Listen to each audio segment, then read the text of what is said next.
देश लॻ हाणे टेल में SHO ऐं बा असर धुर ख़िलाफ़ एहतजाज जानी नुक़सान जो ख़दशो ज़ाहिर। देश शहर खां रिपोर्ट करे रहियो आहे Ali Ghulam Khoso, media coordinator team human rights Badin.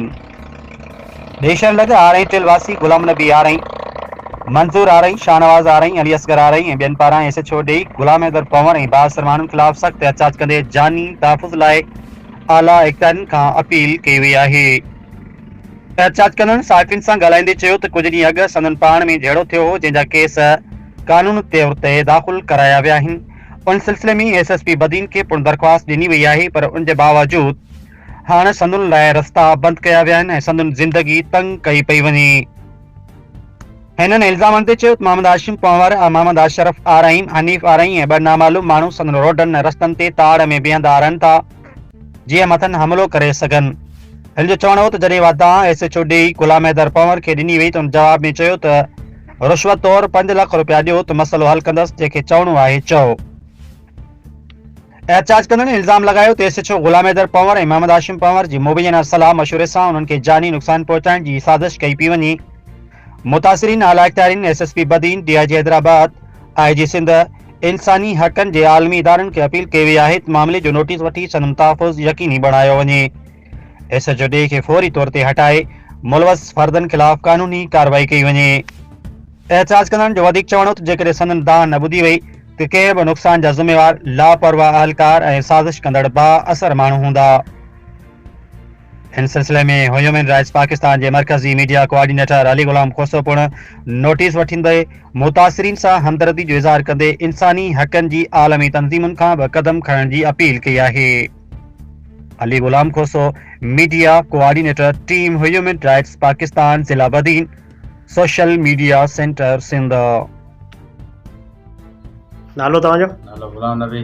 जी हाँ, छा मसलो आहे? मसलो इहो आहे त 10 तारीख़ ते मां वियो SP वटि, असांजे मां झेड़ो थियल आहे, 2 FIR कटियल आहिनि ऐं हनी जेको आहे जवाबु उन झेड़ो करे 11 माण्हू मरण जी हालत में करे विराम आया।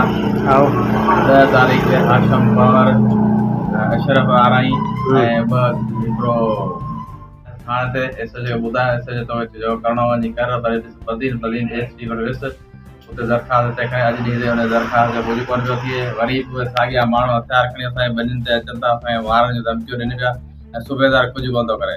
ॿिया मोटरसाइकिल 2 हुआ जेके उहे बि हुनखे वापसि ॾेई छॾी, 3 लख रुपया हुन खां वठी ऐं पाण हुनखे छॾींदो। हा, 3 लख रुपया वरिता अथसि ऐं अॼु ॾींहं ते उहो हले पियो, धमकियूं ॾिए पियो। 2-3 चकर आया आहियूं, जेॾी महिल चयो मूंखे पैसा ॾियो, मूंखे 5 लख रुपया ॾियो त बदलंदो कोन बदलंदो। अॼु बि ईअं चयो त जेॾी महिल वञे मूं वटि टाइम आई कोन्हे। इहा दरख़्वास्त जेका आहे असां चई इहा थींदी जॾहिं भई FIR में उन में हुननि FIR में हिन में छा वञे, हीअ वरी तंहिंखां पोइ ॿिया माण्हू नामालूम माण्हू आहिनि, हिननि जो छा वञे। हाशिम पंवर हथियार खणे पियो हले, पिस्टल खणे पियो हले, अशरफ कुआड़ी खणी हले, इहे सभु बंदूक खणियो, असांजे ॿियनि ते रोज़ अचनि, धमकियूं ॾियो वञनि। हीअ अञा माण्हू माराईंदा, असांखे डप आहे त हीअ माण्हू माराईंदा हाशिम पंवर वारा ऐं सूबेदारनि सां गॾु। सूबेदार 3 लख रुपया वरिता आहिनि ऐं SP खे सभिनी खे अपील थो करियां त असांजी मदद कनि। हलो, मंजूर अली, ज़ात आरई कोट, हाजी मोहम्मद सिद्दीक़ आरई। अपील कयूं था त असां खां इहो जेके आहिनि अशरफ आरई ऐं हाशिम पंवर, हनीफ़ आरई, इहे असांखे मौत मार जूं धमकियूं ॾींदा, जंहिंजी दरख़्वास्त असां SP खे ॾिनी आहे ऐं उहा दरख़्वास्त आई आहे सूबेदार वटि। सूबेदार असांजो को बि दायर कोन थो करे ऐं सूबेदार हुन खां 3 लख रुपया वरिता आहिनि ऐं हू असांखे मारण जूं धमकियूं ॾिनी पिया, जेके चयो त 5 लख रुपया ॾियो तव्हांजे इंसाफ़।